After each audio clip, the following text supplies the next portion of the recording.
নমস্কার, কুটনো বাটনা চ্যানেলে আপনাদের সকলকে স্বাগত। বানাবো আজকে গার্লিক এগ, যার জন্য একটা পেঁয়াজ, ৬টা ডিম, অর্ধেক রসুন আর ৩টে কাঁচা লঙ্কা নিয়েছি। তো পেঁয়াজগুলো ডুমো করে কেটে নেব, আর রসুনগুলো চপড করে নেব, আর কাঁচা লঙ্কাটাও কেটে নেব। আর এদিকে নিয়েছি কিছুটা চিলি ফ্লেক্স, অরিগ্যানো, একটু কর্নফ্লাওয়ার আর গোলমরিচের গুঁড়ো। ডিমটাকে ফেটানোর আগে আমি একটু চিলি ফ্লেক্স আর সামান্য গোলমরিচের গুঁড়ো নুন দিয়ে আমি ভালো করে ফেটিয়ে নেব। আর আমি প্যানের মধ্যে আগেই একটু তেল আর একটু বাটার দিয়েছি, গরম হয়ে গেছে। আমি তার মধ্যে ডিমটা ঢেলে দেবো। দিয়ে আমরা যে ডিমের ঝুরি করি, সেটাই একটু বড় সাইজের করে নেব আর কি। রান্নাটা প্রচণ্ড কম সময় লাগে এবং খেতে দারুণ হয়। এটা লুচি, পরোটা, রুটির সঙ্গে খুব ভালোভাবে সার্ভ করা যাবে আর কি। তো আর বাচ্চাদের খুব ভালো লাগবে, কারণ খুব বেশি ঝাল হয় না। একটা ভালো বেশ ক্রিমি ব্যাপারটা হয় খেতে।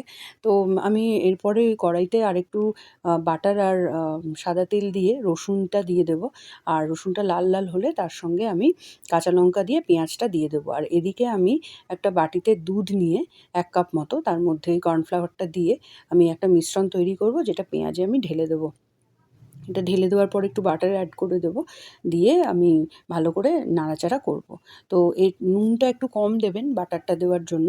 আর এর উপরে আমি আরেকটু চিলি ফ্লেক্স, অরিগ্যানো দেবো, দিয়ে ভাজা ডিমটা এর মধ্যে দিয়ে দেবো। তো এটা ভালো করে একদম মাখা হয়ে যাবে।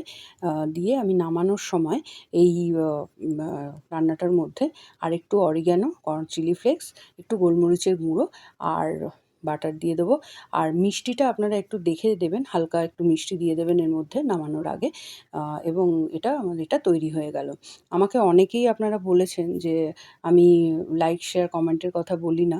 আ এটা বলতে হয়, আমি ভুলে যাই মাঝে মধ্যেই। একটু প্লিজ করে দেবেন যদি ভালো লাগে। আর আমি আবার আসবো আপনাদের কাছে নতুন রান্না নিয়ে। ততক্ষণের জন্য ধন্যবাদ। ভালো থাকবেন সবাই। আর রান্নাটা কেমন লাগলো অবশ্যই আমাকে জানাবেন এবং বাড়িতে নিশ্চয়ই বানাবেন। ধন্যবাদ সবাইকে।